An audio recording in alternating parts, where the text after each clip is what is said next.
deegaanka oo kacay bulshada deeqay xoogyahow dirayskay xidheen durba waynay xoogyahow dadaaliyo wax qabad rabniya keenay xoogyahow dirayskay xidheen durba waynay xoogyahow darsiga geesinimo loo diiwaan geliyay xoogyahow digriga loo akhriyay ee shar laga dayray xoogyahow digriga loo akhriyay ee shar laga dayray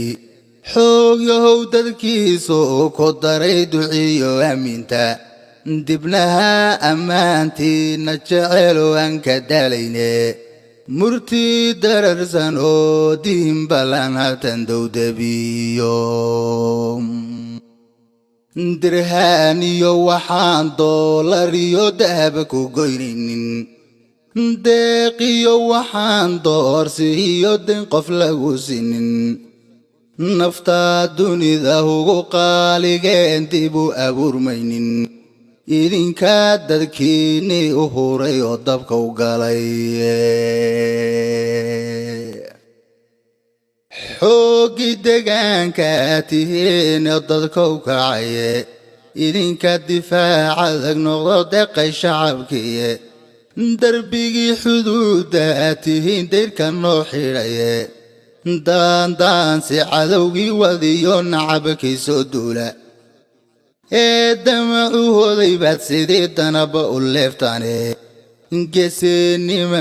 geesinimadu waa daraja hadir u lahaydeene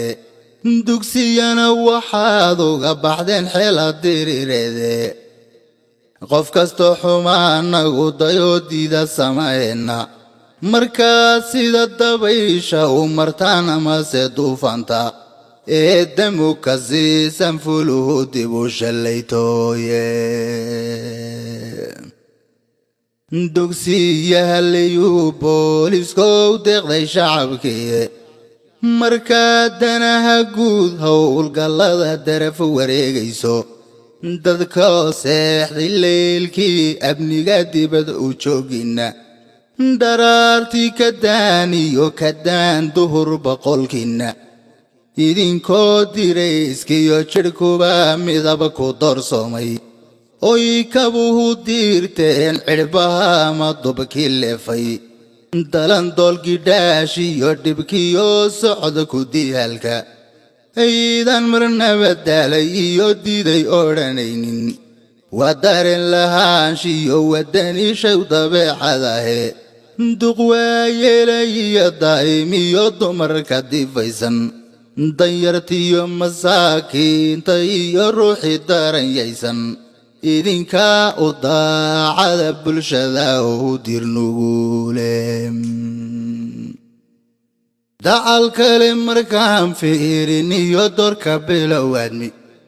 dariiqii islaamkiiyo siday diinta iyadu sheegtay